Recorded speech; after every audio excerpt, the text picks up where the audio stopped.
Well, hello, everyone, and welcome to Medicare School Daily. This is Marvin Music with MedicareSchool.com. We sponsor this program every day from 11 o'clock to 12 o'clock Central Time, Monday through Thursday, and it's always a joy to be with you to take your questions and talk about very important topics related to retirement, Medicare, and Social Security. And today we have someone on our team that is brilliant, honestly, in the whole investment field. His name is Eric Koford.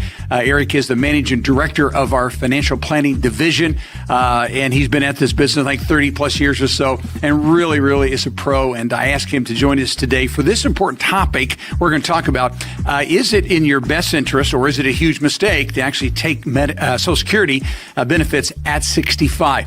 And there's a lot of different angles as we approach that subject, but Eric is certainly an expert on Social Security. So we're going to be talking about that. Now, before we get into that subject, what I want to do first is give you a couple numbers, because I know some of you will want to call in today. We would love to hear from you.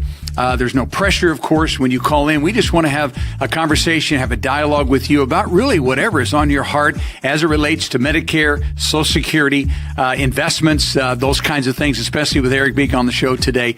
Anything you'd like to talk about, if you have a testimony or a story you want to share. We learn a lot of things from our clients, and so we'd be thrilled to have you call in today. That number is 833-824-2004. Again, 833-824-2004. We would love to hear from you today. Now, some of you may need now, or maybe throughout our program, you may decide, hey, I need to talk to these guys. And if that's the case, let me just give you our office number, because it's different than the show number.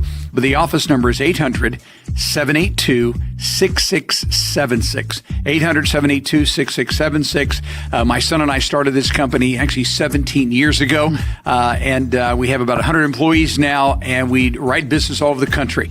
Do a lot of Medicare, a lot of Social Security advice, of course, investments as well. So really anything that would pertain to your retirement questions today, we would be thrilled to take those. And so, again, give us a call, 833-824-2004. All right, Eric, we're going to get into this topic about Social Security, a broad topic, a very important one, but really we're going to talk about, just address this as a question, would it be a huge mistake for someone to take their Social Security benefits at 65? And again, we're going to talk about other things around Social Security, but let's just start a conversation with this particular question. Yeah, thanks, Marvin. Great question. Very, very interesting. Also very topical. We have a lot of baby boomers that are turning 65 every day, and they have been for a while, and they'll continue for a while. And it's always a big question. 62, 65, full retirement age, 70. There's all these numbers in there. And the question is, which one is right for me, right? Now, I just read a headline recently that said that everyone should delay taking their Social Security till age 70. And that seems to be a very popular sentiment. I would disagree. I think it's a very personal decision, and I think it weighs on a couple of different things that we need to factor in. Sure. Like all things, obviously, and it's also very much based on the individual. Now, if you don't mind, I'm going to use two examples. Let's do it. Yeah, and these are real people. They're people that I met in the last 12 months and helped out. I'm going to change the names just to protect the innocent, right? It's good. Yeah. So the first one is this guy, Tracy. Tracy had turned 62. He's a wonderful guy. Fantastic outlook on life, wonderful family, wife. But Tracy knows, and he's got about 10 years to live. And so he came to me, and we were discussing, what his options were. Should he take Social Security at the earliest age of 62, and some of the things that we look at there, obviously longevity is one of them. Sure. Right. Yep. So that's a big question. Taxes is another one. Emotional, which is what a lot of people don't factor in, emotions, because it's an emotional decision. It is. And then there are other big decisions happening at this time. He was also looking at retiring, which he would be receiving a pension, and then his spouse also, and spousal benefit. Something else to factor in. Now, she had been working her whole life, so the spousal benefit was not that much of an issue. The longevity, we kind of knew what we were looking around at that. And I got to tell you, Tracy, even with getting this news from his doctor, one of the most optimistic, fantastic guys ever. He's an artist, and he said, I'm just going to make my last decade my best decade, right? And that was his... Good attitude. It was wonderful. Yeah. It was wonderful. So in a situation like his, when we looked at all these different factors and the what I call the freedom surge of retiring, right? Those when people retire, they get this emotional state, which I call the freedom surge, where all of a sudden they don't have this set schedule. They got a lot of time. They have some money saved away, and they can go out and bucket list and do all the things that they wanted to do. Not always the best time to make your financial decisions. Right. Emotions can really drive that decision making. So we talked about that, and for him, in his circumstance, the earlier age made sense. Even before 65 made sense. Now, statistically, and I checked these statistics this morning, so I think they're pretty strong. 65% of all Americans take their Social Security between the ages 62 and 65. So that's considered early, before full retirement age. Right. So a majority of people are doing that. Now, I don't think all of them are it's health. Sometimes it's need. There are a lot of different factors. But that's something you got to look at. What is your situation and when is going to be best for you? And health is a big one. Ron, so Tracy decided to take at 62 with his pension. Ron, another guy, I met him within 2 months of Tracy, came to me, kind of a similar situation in that he had a short time to live. He had a terminal disease. He was a little bit older than Tracy. He was 69, and he was pushing out his Social Security, and he was going to start taking it at 70. That would max out his benefit, right? So at 62, you're going to get a lower benefit than you're going to get if you wait until 70. Sure. That's how Social Security works, right? But the driving decision for Ron was he was going to work until the day he dropped, his decision, and it was the spousal benefit for his wife. Right. And she had been a non-working spouse most of her life, so her Social Security benefit was not going to be much relative to his. Right.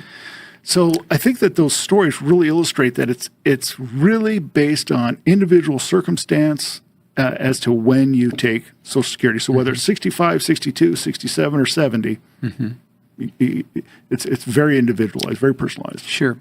Now let's talk about the whole issue of kind of break even. Yeah. I know some people are going to decide they don't really need the money, but I assume that if they do delay it, they're optimistic about longevity. Yeah. But I think the issue of break even, because we can get a little bit less money, but we have it in our pocket versus waiting. So address that if you don't mind. Absolutely. Okay. And if you ever want to know how long you're going to live, you just ask the IRS. Okay, that sounds good. Yep. They have it calculated because that's how they're going to calculate your required minimum distributions. Right. So how long they expect you to live. Now, all joking aside, they're just playing the odds there. Sure. So this is generally a good rule of thumb.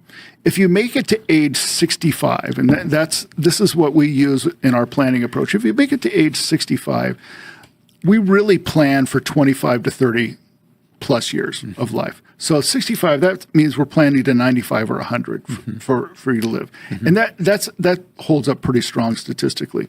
So if you take a look at that, and you're talking about delaying till age 70, and then what's the break even on that?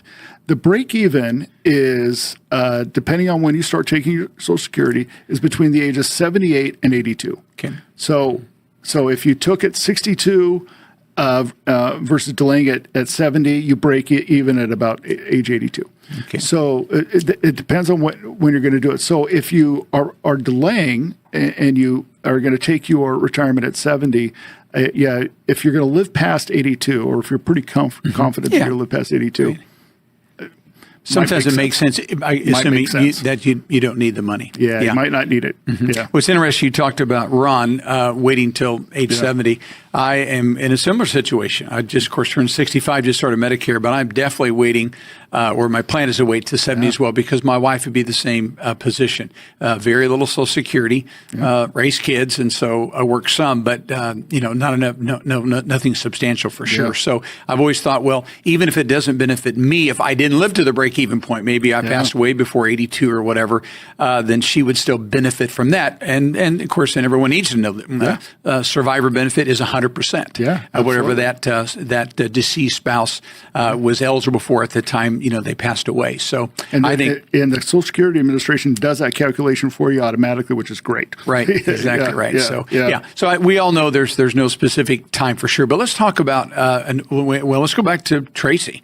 Sure. You said he wasn't going to work, so he would not be subject to the earnings tax. That's right. So let's talk about earnings tax, the earnings test. Earnings test. Yep. So let's explain that to our audience today, because that's a critical issue if people are going to work and still plan to take before their full retirement age. Yeah. So say your full retirement age is age 67, right? Mm-hmm. But at age 65, you decide I'm going to start taking Social Security, but then you're still working, right? Maybe you're going to retire at 67 too, at your full retirement age.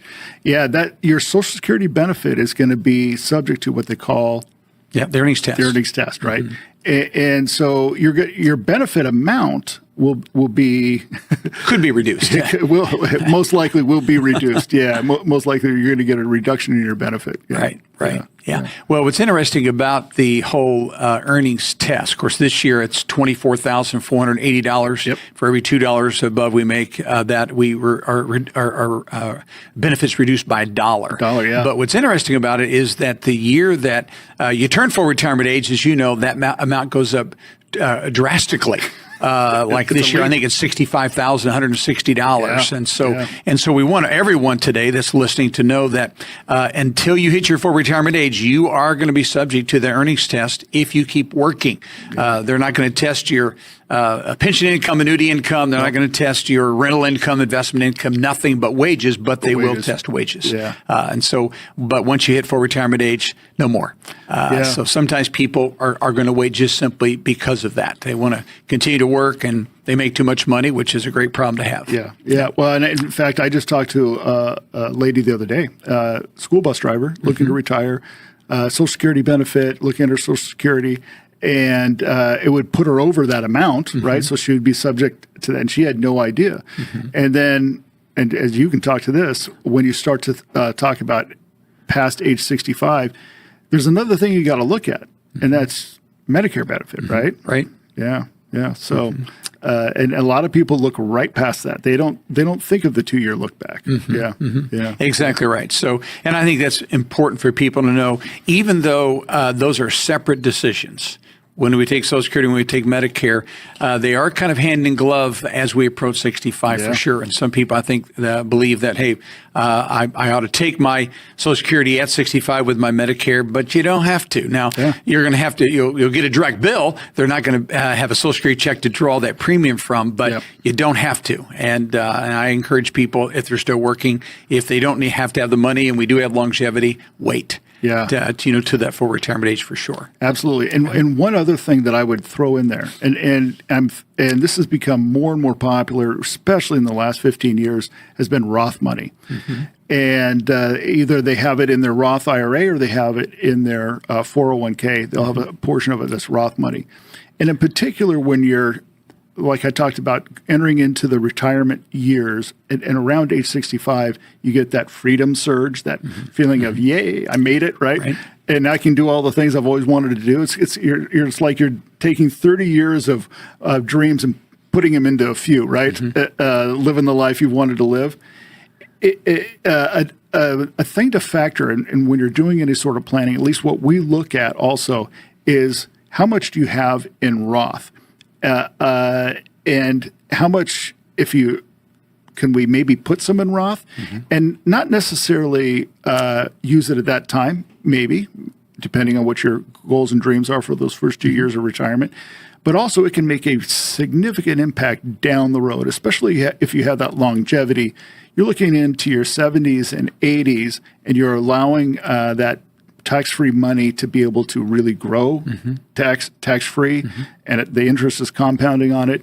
It can really turn into a significant portion of an income source for you down the road. Well, let me ask you this, Eric. Let's suppose that someone has an income gap. They need $5,000 a month, and their guaranteed income is Social Security, pension, whatever, is $3,000. So we got a $2,000 a month gap. Yeah. And so, is it wise for some people to consider saying, well, I think I'll go ahead and take my Social Security because of the gap, or I may want to let my Social Security grow at 8% a year, up to 70, and pull that from something else? Yeah. What is your general view on that and advice to people? Yeah. Filling the gap with Social Security or filling it with some other kind of asset? Fantastic question. And it's a big question. And if you don't mind, I'm going to broaden the scope a little bit on this. Please. Yeah. So another question that's kind of assumed and behind this is probably, I would say, one of the largest challenges facing most people as they near retirement. If you think about it, you're working your whole life, you're getting paid once a month or every 2 weeks or whatever, you got this paycheck coming in, and you build your life and lifestyle around it. You know how much is coming in, you know how much your bills are, and you kind of plan around that. That becomes your lifestyle. And then all of a sudden that ends, right? And you still have this life you have to pay for. You've got utility bills and all this sort of stuff. Plus you have hopes and dreams on top of that, these other things that you want to do. So you have this 401k or whatever savings vehicle it is, and it's your nest egg. You look at that and you say, how do I turn this nest egg into that paycheck, right? What's the vehicle? What's the way that I do this? And you don't want it to end up scrambled eggs, right? You want it to be literally a nest egg. And that nest egg really, if you think about it, has to have two qualifications. I don't ever want to run out of money. That's the biggest fear. And the second one is I don't want to significantly change my lifestyle, right? I like playing golf once a week. I want to take the kids on a Disney vacation or the grandkids on a Disney vacation.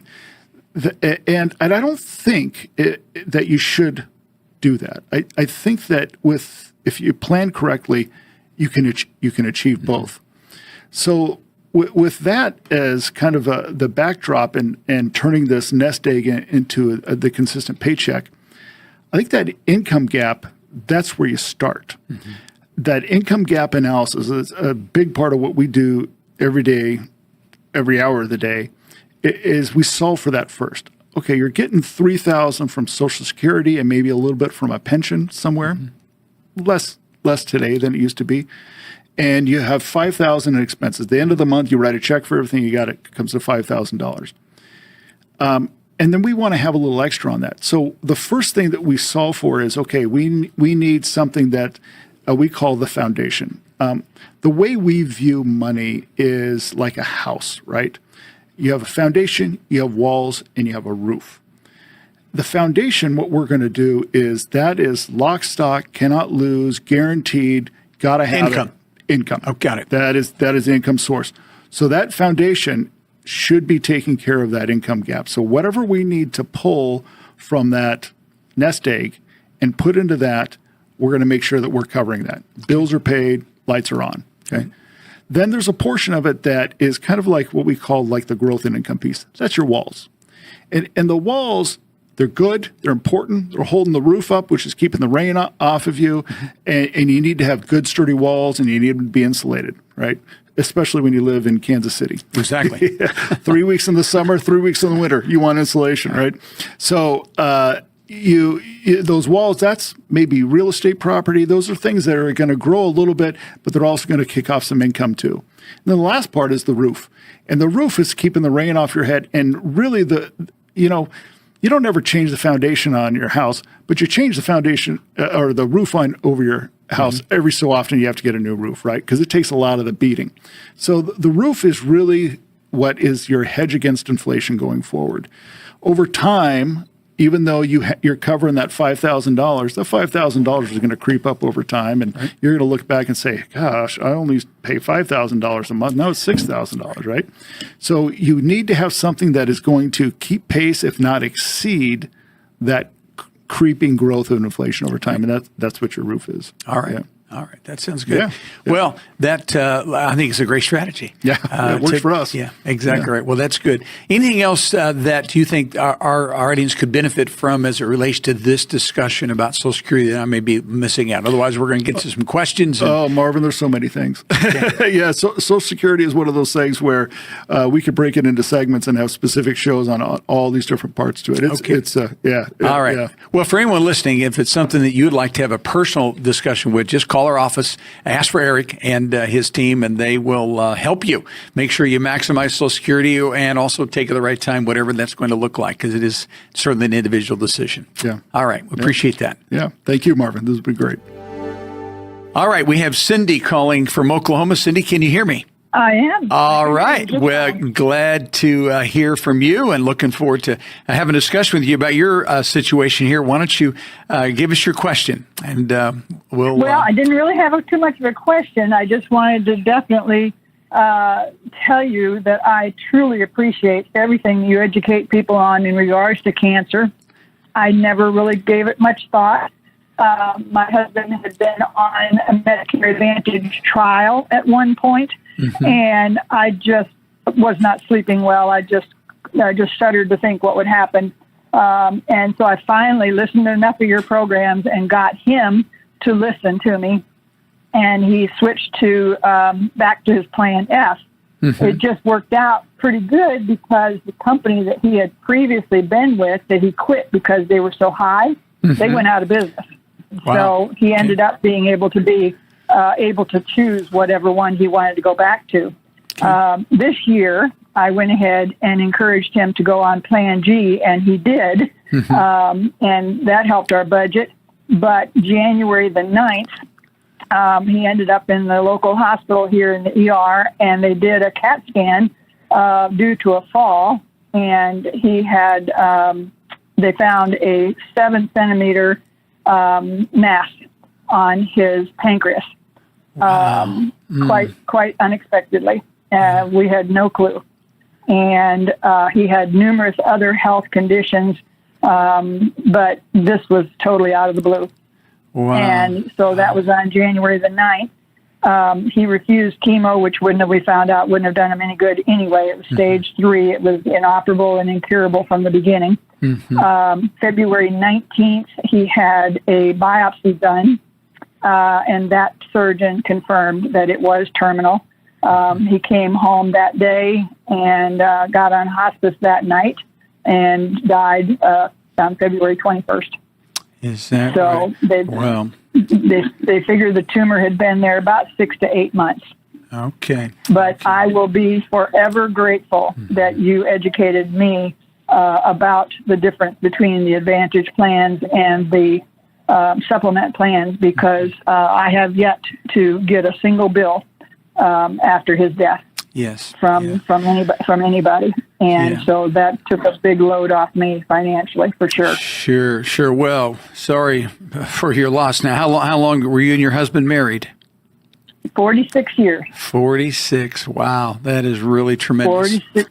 46 years. Okay. Unfortunately, he had been disabled since age 62. Mm-hmm. Spinal stenosis, you name it, he had it. Mm-hmm. And so, he had been suffering for a number of years, a great deal of pain all the time. Mm-hmm. And so he was definitely, tired of hurting as much as he was. So this was kind of a blessing in disguise for him. Sure. He didn't linger long. Like I said, diagnosed on the 9th and dead by February 21st. So, it wasn't a long, drawn-out illness or anything like that. No, yeah. In fact, I wrote down your dates here from when you found the tumor, January 9th to February 21st. You're right, 6 weeks. So that's very, very fast. The only reason he did the biopsy was because, for the sake of the heirs, they needed to know exactly what type of cancer, pancreatic cancer it is, that it was. Mm-hmm. And but that surgeon confirmed that it was inoperable, and just told us to go home and go on hospice. Mm-hmm. So we did. Okay. And one question I did have, it just occurred to me. I have the Plan N that I did because of our budget at the time, not knowing he wasn't going to be here, shortly thereafter. I just signed up for that in January, believe it or not. Mm-hmm. And I'm happy with it. But now, will that change the amount that I have on my policy for Plan N, will that change after I no longer have him as being multiple policy? Sure. Yeah. Well, it could. Now, let me. What's the carrier? Who do you have right now? Humana. You have Humana. Okay. So what we can do, we can find out if Humana, it truly varies company to company. And for those that would know what we're talking about, what happens when someone gets a Medicare supplemental plan, there's two types of discounts. One is called a household discount, which means you're not single. So because someone is married or they live with someone, regardless of their age or anything like that, then they get a discount for not being single. They just found that people that are married or live with someone, they tend to have fewer claims, so they pass on a discount for that. The second one is if you all are both with the same company, so both of you with Humana, then they give it usually a deeper discount. So what we'd have to do is find out how Humana is going to treat that. Some carriers, the discount continues on. Other carriers would actually drop that. So we'd be happy, to check on that for you. It's just not a problem whatsoever. We're brokers, so we write for a lot of companies, so I can't keep every company's specific, rules in my mind. But it is possible that you could lose at least, some of that discount. Now, let me ask you this. I know you're in Oklahoma. So did you just turn 65 in January, or you just happened to go on a you already just chose a Plan N at that time? I had been with what was my previous company? Anyway, because of the whole discount thing, Yep. I shifted from Mutual of Omaha, I believe it was, over to Humana, and I was with that for Plan G. And then because of our budget, Right. I had thought, well, I'd try Plan N. Okay, yeah. And so I did that for budget's sake, and Sure. and so here in Oklahoma, I get it for $86.70 a month. Yeah, that's a really good rate. So let me assure, first off, if you want to look at a G plan, you can call in and our agents could talk to you about all that to see if that's a possibility. But I will say this, N plans are very good. Cindy, so I think in plans, the likelihood of an excess charge is very, very rare. We never say it could never happen, because it could happen. Right. And then with that kind of rate, $86.70, if you're only going to the doctor even once or twice a month, you're still, saving that premium dollar. So I think you're in a very good position. But if you feel like you would like to, look at a G and you want to check out the household discounts and all that kind of thing, the impact of that, all you have to do is call in, and we'll take care of you. So, now will I have to do the underwriting? I passed it this time. Well, if you go back to a G, the answer to that is yes, you would. So I always tell people that's something you want to do. You know how it goes. Things can happen quickly. So if you could still qualify and you want to move to a G, then I certainly would encourage that ASAP. If it were me, things change, and obviously that. So how old are you, Cindy? What's your I'm 69. 69. Okay. Yeah, I'm 69. Sounds good. Well, do you have our number handy? If not, I'm happy to give it to you. I'll write it down. Okay. Let me give it to you. This, of course, would go into our main switchboard. It is 800-782-6676. 800-782-6676, and just ask to speak to one of our agents. We should, we have lots of them, so you should be able to reach someone. If not, they'll definitely call you back, and then you can kind of work through that scenario to see if there may be some options that make sense for you. If not, you have a great plan. I haven't had hardly any. I think I've had one copay so far. Okay, yeah, that's good. That I paid so far. Yeah, not too bad at all. No, but I thought, being that he's, budget wise, he's not. I don't have his now. It might be smart to go back to the G. Yeah. Okay. Yeah. So I'd go ahead and please call. We'll help you shop it for you, look at all the implications, and then ask the agent too about that. About that loss of household discount with Humana. Okay. Okay. Well, thank you very much. Well, really you're welcome. You're very welcome. You guys take care. Our privilege to serve you. You take care now. Thanks for the call, Cindy. Bye-bye. Bye. All right, we have our next caller on the line. I hope I'm pronouncing your name correctly. Is it Saba or Saba from Massachusetts? Can you hear me? Yeah, you can call me Saba. Saba. Okay, very good, Saba. Great to hear from you, sir. How can I be of help today? I am turning 67. Okay. I am still using my group insurance, my former employer insurance. I'm just wondering, when do I have to start doing the Medicare?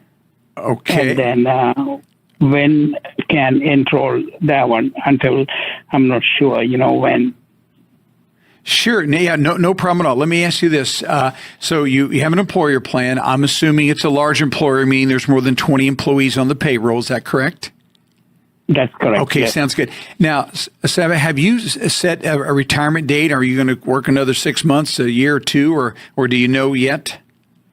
No, I don't work anymore. Oh, yeah. Okay, so you're on a retiree plan from your former employer. Yes. Okay, that sounds good. Did they put you on is that a Medicare Advantage plan or some type of secondary plan?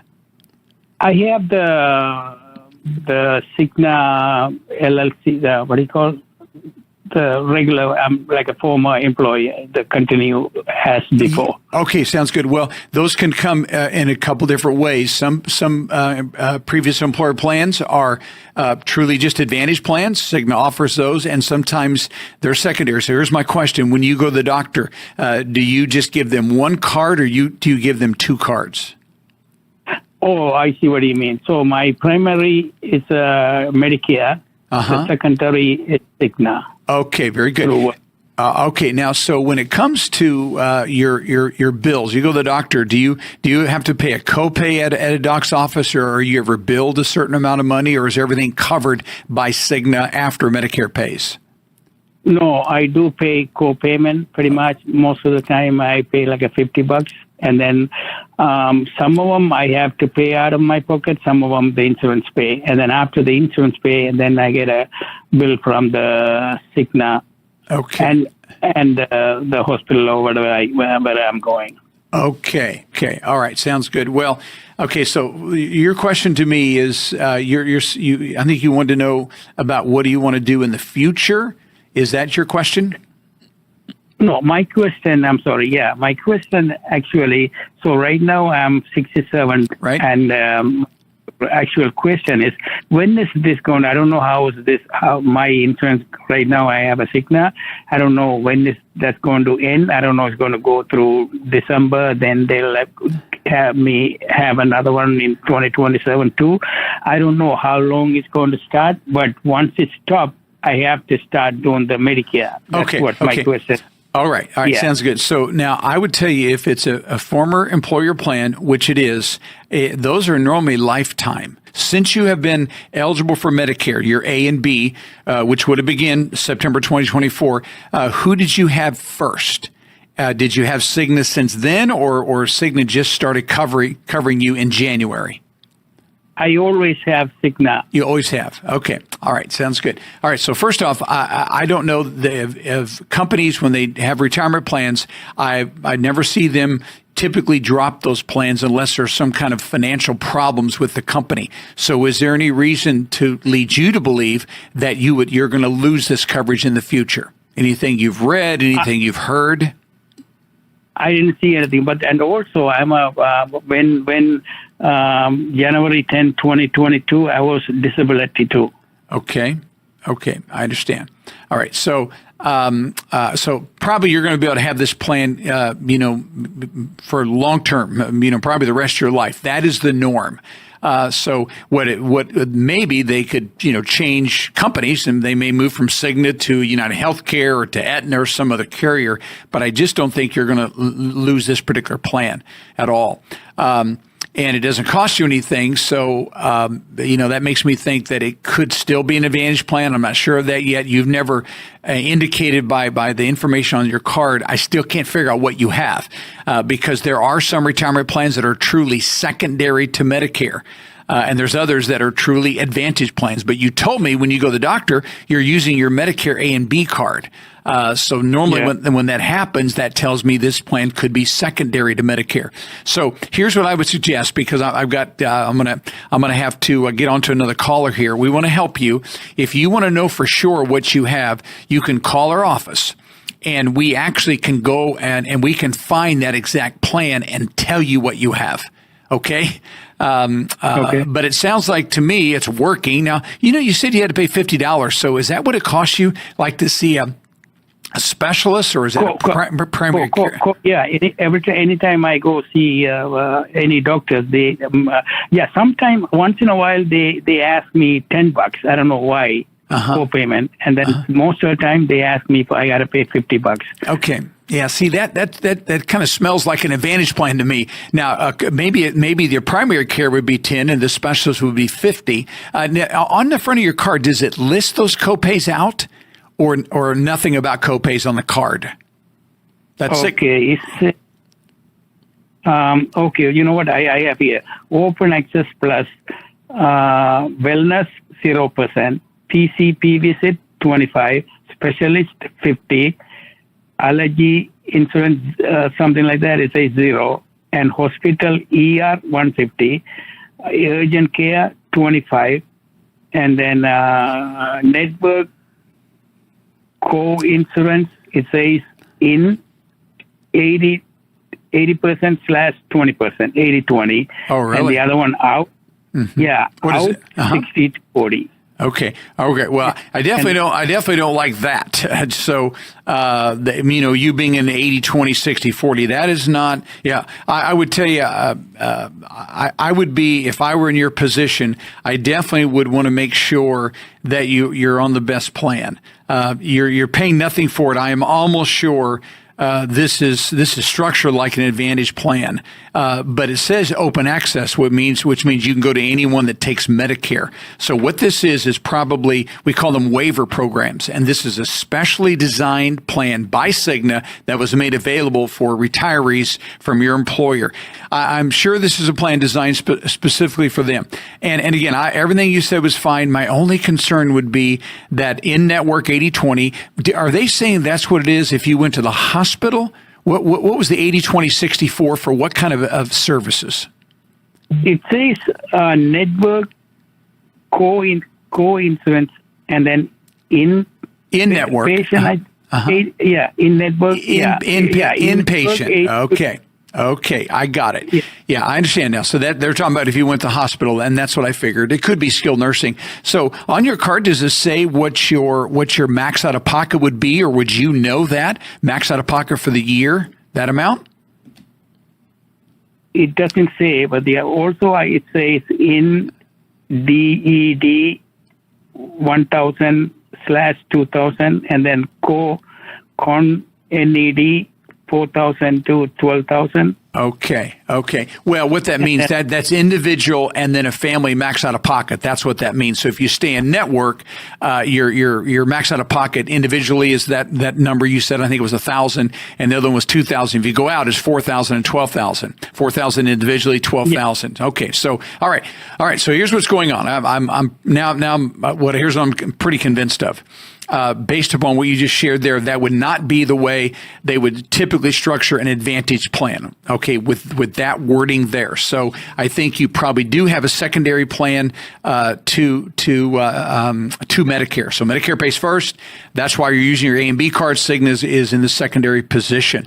I will say this: I don't think your plan is bad. So please know that. But I do think you have to decide: are you comfortable with that? If you did have to go out of the network, you can see your exposure. Your exposure is 4,000 individually, 12,000. Now, are you married, or you have a spouse on this same plan? Yeah. Okay. Yes, I'm married. Yeah. Okay, sounds good. All right. Well, what you may want to do is take the time at least to compare. Again, you have a fine plan, please. So if you like it, stay there. I don't think you're going to lose it. I think it's going to be a retirement benefit that you'll have for the rest of your life, unless your company is having some financial problems, and they're probably not. I hope so. Yeah. So I think it's lifetime. The only thing that you may want to look at, you do live in Massachusetts. Massachusetts is what we call a waiver state, and that means they do have supplemental plans that are equivalent to the normal letters that are within the Medicare system. Most people today are getting a G plan or an N plan. In Massachusetts, they're not called G or N, but they're equivalent to G and N plans. So if you want to call in and just check the price on those, you could. I can tell you this, it's not going to be zero. You know that. You're going to have some type of a monthly premium. And the reason some people may want to consider doing that is because they would be uncomfortable with that max out of pocket. But the bottom line is this, Saba, if you stay in network, that's a very low risk. 1,000 individual, 2,000 family is very low. I don't like the out of network. That was 4 and 12,000, so that's quite a bit of exposure. So I would say you have certainly a decent retiree insurance plan. The only way you can improve that is if you spent some more money and just got a traditional Medicare supplemental plan, either a G or an N. And again, you can do whatever you're comfortable with, sir.